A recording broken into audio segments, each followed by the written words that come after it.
So, James, you are part of a launch team when you're on staff at a church and they prepared to go launch a church plant in your area. Talk about what that launch process was like for you.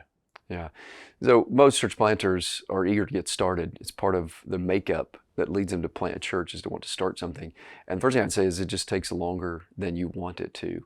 To go slow in the beginning is better. Build a really solid foundation. Most guys are just eager to get started. They want to find a place to meet and start having a service.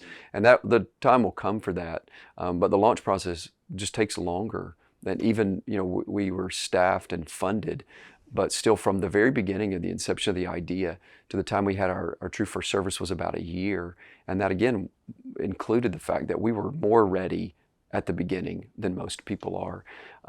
But that the process, a few things you need to know that will help you launch well. Know the word, that is, know what the scriptures say about what a church is and what a church ought to be. Know what it means to be a healthy church, which isn't really only focused on church planting. That's just what churches are. But then the other thing that needs to happen, and this is the one that will take time as well, is to know the community. That's to get to know the people who live there already, not just drive around and see it, but get to know the culture, the things they value as a community, the things that make it what it is. And then finally, know the team. So that is to build a core team and get to know those folks and really build the relationships within that group so that you're ready to start. But I would say those are the first things that you need to know. Now, I'm advising a church plant as we're recording this right now. They're about ready to launch. And one of the things they're wrestling with is this is our launch date, but when do we actually become a church? How would you answer that question? Yeah, you become a church when you have members, and often you have members before you have a public gathering. The private gatherings that you're having are can in some ways be the church is gathered. You might call it a core team, they may be meeting in your house, but once the church is gathering together, and then as a pastor shepherd, as leadership and covenant commitment with one another, then you do have a church, whether or not you have a public-facing service or not. And so you get to the point that you have a public-facing service, but even before that, you can have that covenant community. It's a great question, and I guess you could answer it different ways. Would you encourage someone who's planning a church to almost make that launch date the time where you constitute officially as a church? Or to your point you just mentioned, do you think it's better to even kind of slowly, organically form that church to where the launch date's almost the graduation, everything's done and here we are? One of the key markers, I think, when a church is ready to have more of a public launch is when their core team gets to the point that it really needs to be two groups.